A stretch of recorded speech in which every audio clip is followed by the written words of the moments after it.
Samantala, namataan po ng GMA News TV Quick Response Team ang isang pulang SUV dito po sa aming pwesto kanina na tumawid dito sa kordon na inilatag ng mga sundalo at pulis.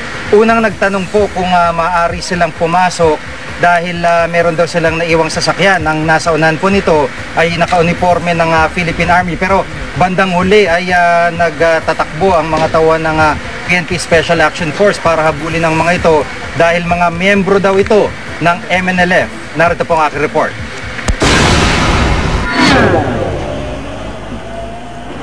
Sa kasagsagan ng putukan at pamamaril ng sniper sa mga kondo ng ilang residente, isang pulang SUV ang nagawi sa aming lugar. Nagtanong pa sila sa amin kung pwede silang dumaan para kunin ang kanila sasakyan.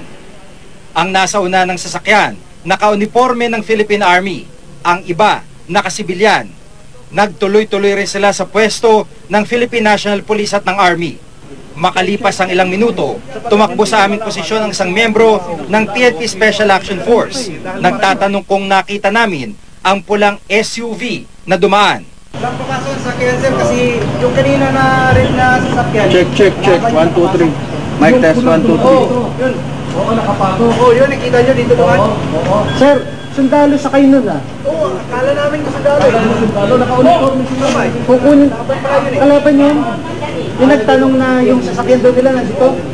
Napagalaman daw nila ng mga miyembro ng MNLF ang grupo, pero huli na ang lahat at hindi na ito nahabol pa.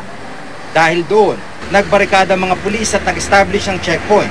Lahat ng mga motor at sibilyan na dumadaan, iniisa-isa nila.